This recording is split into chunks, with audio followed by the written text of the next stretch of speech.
അപ്പൊ ഇന്ന് ഞാൻ പ്രോട്ടീൻ റിച്ച് ആയിട്ടുള്ള ഒരു ബിരിയാണിയാണ് ഉണ്ടാക്കാൻ പോകുന്നത്. പനീർ ബിരിയാണി. കൂട്ടത്തിൽ ഞാൻ കുറച്ച് സോയ ചങ്ക്സ് കൂടെ ആഡ് ചെയ്യുന്നുണ്ട്. എന്റെ കെട്ടിയവൻ വന്ന് ചിക്കൻ ഒന്നും കഴിക്കത്തില്ല. അതുകൊണ്ട് എനിക്ക് ഇങ്ങനെയുള്ള ഫുഡിലൂടെയാണ് അദ്ദേഹത്തിന് പ്രോട്ടീൻ റിച്ച് ഫുഡ് കൊടുക്കാൻ പറ്റത്തുള്ളൂ.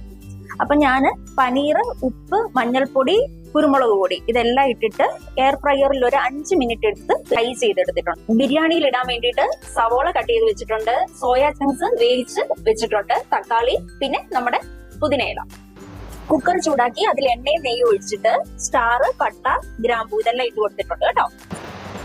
ഇനി ഞാൻ സവോള ഇട്ട് കൊടുക്കുക.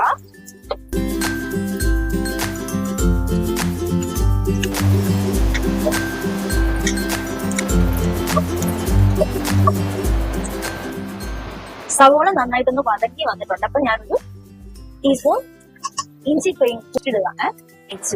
കുറച്ച് പുതിനയും കൂടി ഇട്ടിട്ട് ഒന്ന് ഇളക്കി കൊടുക്കാവേ. കുറച്ച് മാത്രമേ ഇപ്പൊ ചേർക്കുന്നുള്ളൂ, ബാക്കി നമുക്ക് പിന്നെ ചേർക്കാം. അടുത്തത് തക്കാളി ഇടുക. ഒരു 3 തക്കാളിയോളം ഞാൻ അരിഞ്ഞു വെച്ചതാണ്. തക്കാളി വതങ്ങി വന്നിട്ടുണ്ട്. ഇനി ആദ്യം ബിരിയാണി മസാല ഇട്ട് കൊടുക്കുക. ഇപ്പം ചിക്കൻ മസാല, ഇനി ഗരം മസാല. ഇവിടെ മുളക് പൊടി മേടിക്കാറില്ല, അതുകൊണ്ട് ചില്ലി ഫ്ലേക്സ് ആണ് ഞാൻ ഇട്ട് കൊടുക്കുന്നത്. അടുത്തത് മല്ലിപ്പൊടി. മല്ലിപ്പൊടി ഞാൻ കുറച്ച് കൂടുതൽ ചേർത്തിട്ടുണ്ട്. ഇനി നന്നായിട്ടൊന്ന് ഇളക്കി കൊടുക്കാം. കുറച്ച് നെയ്യൂടെ ഇട്ട് കൊടുക്കുന്നുണ്ട്, കാരണം മസാല അടിച്ചിരിക്കുമ്പോഴത്തേനും എന്നിട്ട് നമ്മൾ ഈ സോയ ചങ്ക്സും പനീറും ഒക്കെ ഈ നെയ്ക്കകത്ത് ഇട്ടൊന്ന് നന്നായിട്ട് വഴത്തി വെക്കണം. ഇനി വേവിച്ച് വെച്ച സോയ ഞാൻ ഇട്ട് കൊടുക്കുക.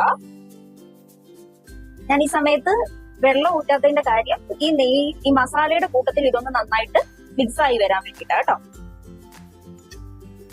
ഇനി നമ്മൾ ഫ്രൈ ചെയ്ത് വെച്ചിരിക്കുന്ന പനീർ ഇട്ട് കൊടുക്കാം. പനീർ ഇട്ടിട്ട് അധികം ഇളക്കരുത്, ലൈറ്റ് ആയിട്ടൊന്ന് മിക്സ് ചെയ്ത് കൊടുത്താൽ മതി. ലൈറ്റ് ആയിട്ടൊന്ന് ഇളക്കി കൊടുക്കാം. ഇനി നമുക്ക് ഉപ്പിട്ട് കൊടുക്കാം.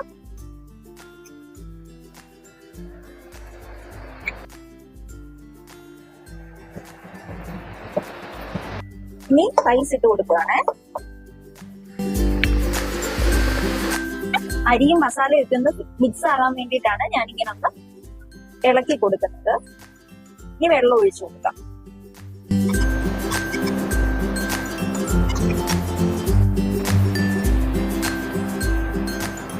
പുതിനയിലയും കൂടി ഇട്ടിട്ട് നമുക്ക് കുക്കർ അടച്ചു വെച്ച് ഈ കുക്കർ അടച്ചു വെച്ച് ഒരു വിസിൽ വരുന്നതിലേക്ക് വേവിച്ചിട്ടാം.